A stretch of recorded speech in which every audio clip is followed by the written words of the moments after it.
Sir. ಎಲ್ಲಿಂದ ಬಂದಿದ್ರು? ಕೊಪ್ಪಳ. ಕೊಪ್ಪಳ. ಎಷ್ಟೊತ್ತಲ್ಲಿ ಬಂದ್ರಿ ಬೆಳಗ್ಗೆ ಒಂದು 8 ಗಂಟೆ ಆಯ್ತು ರೀ. ಟ್ರೈನಲ್ಲಿ ಬಂದ್ರಾ? ಹಾಂ, ಟ್ರೈನಲ್ಲಿ. ಹಂಪಿ ಎಕ್ಸ್ಪ್ರೆಸ್. ಈಗ ಎಲ್ಲಿ ಹೋಗ್ಬೇಕಿತ್ತು? ಈಗ ಗೋಣಿಕೊಪ್ಪ ಹೋಗಿ ಸರ್. ಅಲ್ಲಿ ಏನು ಕೂಲಿ ಕೆಲಸಕ್ಕೆ? ಹಾಂ, ಕೂಲಿ ಕೆಲಸ ಇದೆ. ಈಗ ಬಸ್ ಇಲ್ಲ ನಿಮಗೆ? ಬಸ್ ಇಲ್ಲ. ಸಂಜೆ ತನಕ ಇಲ್ವಲ್ಲ, ಏನು ಮಾಡ್ತೀರಾ? ಏನು ಮಾಡಕ್ಕಲ್ಲ ಸರ್, ಮತ್ತೆ ಈಗ ಅನಿವಾರ್ಯ ಆಗಿಬಿಡತ್ತೆ. ಏನು ಮಾಡ್ತೀರಾ? ಊಟ ಬೆಳಗ್ಗೆ ಟಿಫನ್ ಮಾಡಿರಿ, ಮತ್ತೆ ಏನು ಮಾಡಿಲ್ಲ. ಊಟ ತಿಂಡಿನೂ ಸಿಗ್ತಾ ಇಲ್ಲ? ಇಲ್ಲ, ಸಿಗ್ತಿಲ್ಲ. ಇಲ್ಲ. ಈಗ ಸಂಜೆ 4-5 ಗಂಟೆ ತನಕ ಬಸ್ಗಳಿಲ್ಲ. ಇಲ್ಲ, ಕಷ್ಟ ಆಗ್ತದೆ. ಏನು ಮಾಡ್ಲಿಕ್ಕಿಲ್ಲ ಸರ್. ಮತ್ತೆ ಈಗ ಊರು ನಿಮಗೆ ಗೊತ್ತಾಗಲ್ಲ, ಎಲ್ಲೆಲ್ಲ ಗೊತ್ತಿಲ್ಲ. ನಮ್ದು ಆ ಕಡೆ ಎಲ್ಲ ಓಪನ್ ಇದೆಯಲ್ಲ, ಎಲ್ಲ ಗಾಡಿಗಳು ಎಲ್ಲ ಅಡ್ಡಾಡ್ತಾವೆ ನಮ್ಮ ಸೈಡ್ ಎಲ್ಲ, ಉತ್ತರ ಕರ್ನಾಟಕದಾಗ. ಇಲ್ಲಿ ಮಾತ್ರ ಬಂದಿರೋದು. ಏನು ಮಾಡೋಕ್ಕಿಲ್ಲ ಸರ್, ಅನಿವಾರ್ಯ ಬಂದ್ಬಿಟ್ಟಿವಿ.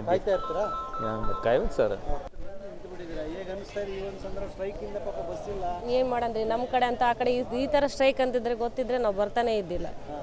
ಇಲ್ಲಿ ಬಂದು ಆ ಕಡೆ ಹೋಗೋಕ್ಕೂ ಇಲ್ಲ, ಈ ಕಡೆ ಹೋಗೋಕ್ಕೂ ಇಲ್ಲ, ನಡಬರ ಕುಂತ್ಕೊಂಡಿವಿ. ಟ್ರೈನಲ್ಲಿ ಬಂದೀವಿ. ಗೊತ್ತಿಲ್ಲ ರೀ. ಗೋಣಿಕೊಪ್ಪ.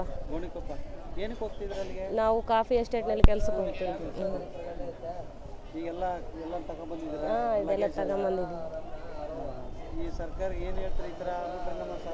ಏನು ಮಾಡ್ಬೇಕು ನೋಡ್ರಿ, ನಾವು ಬಡವ್ರು ಅಲ್ಲಿದ್ದ ಬಂದಿದ್ದೀವಿ. ಅಲ್ಲಿ ಏನು ಮಾಡೋಕೆ, ಆ ಕಡೆ ಹೋಗೋದಿಲ್ಲ, ಈ ಕಡೆ ಬರೋದು ಇಲ್ಲ. ಊಟ ಏನು ಇಲ್ರಿ, ಬೆಳಗ್ಗೆ ನಾಷ್ಟ ಮಾಡಿದ್ದು ಏನು ಮಾಡಿಲ್ಲ. ಎಲ್ಲ ಬಂದಾಗಿದ್ದವ್ರೆ. ಬೆಳಗ್ಲಿಂದ ರೀ.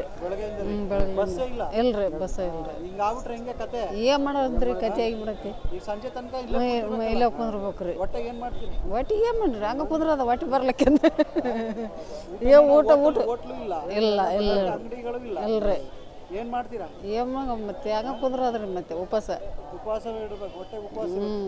ಉಪವಾಸ ರೀ. ಈಗ ಎಲ್ಲಿ ಹೋಗ್ಬೇಕಿತ್ತು? ಗೋಣಿಕೊಪ್ಪ. ಏನು ಹೇಳ್ತೀರಿ ಇವತ್ತು ಸರ್ಕಾರಕ್ಕೆ ಈ ಥರ ಆಗ್ಬಿಟ್ರೆ ನಮಗೆ? ಏನು ಹೇಳೋದು? ಈ ಕಡೆ ಹೋಗಲ್ಲ, ಯಾಕಡೆ ನಡ್ಕ ಅದೀವಿ ನೋಡು.